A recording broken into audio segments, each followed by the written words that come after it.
belajar Madinah sama-sama doa. Doa dimulai.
menjelaskan materi kita pada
diperoleh. Sumber ini menjadi dasar dari isi teks berita dan harus jelas serta dapat dipercaya. Contohnya seperti ini. Berita yang kemarin tuh, kejadiannya kebakaran di Kota Baru. Nah, itu adalah sumber dari suatu peristiwa tersebut.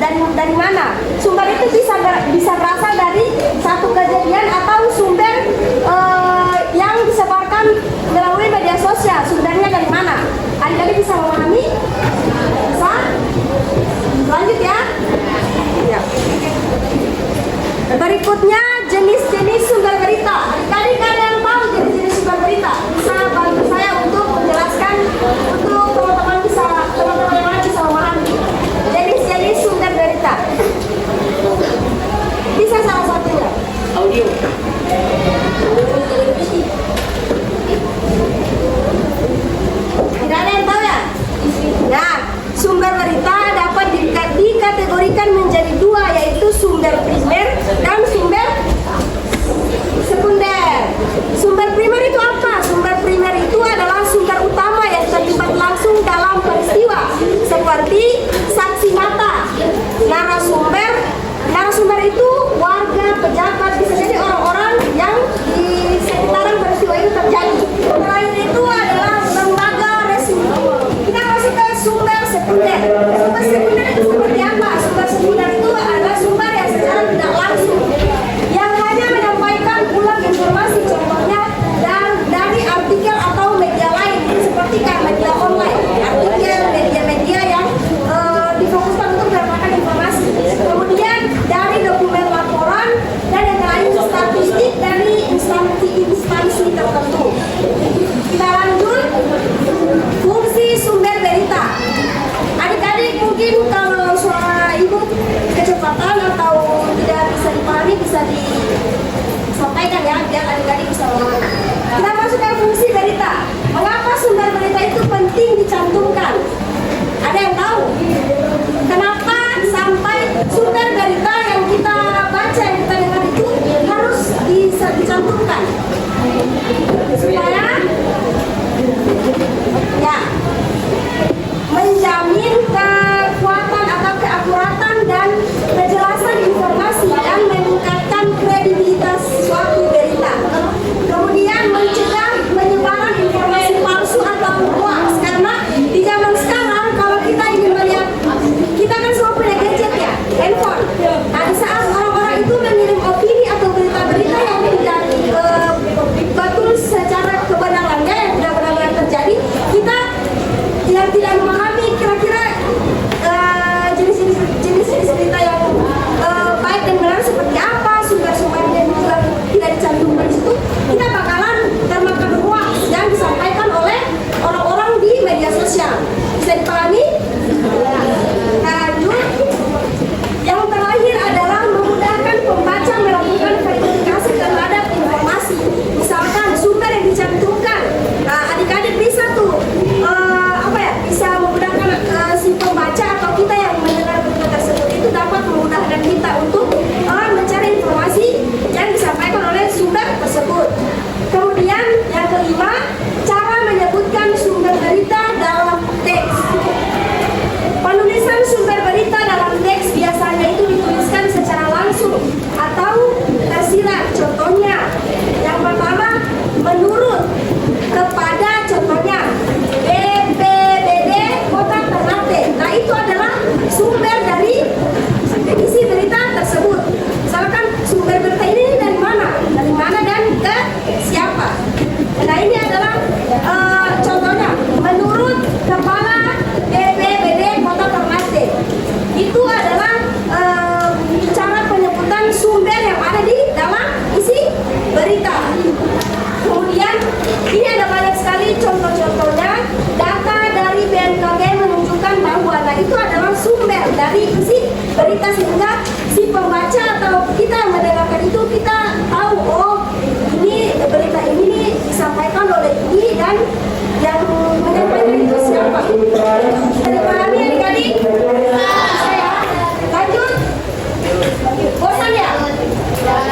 Bosan dengan saya atau bosan dengan pelajarannya?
dua orang maju untuk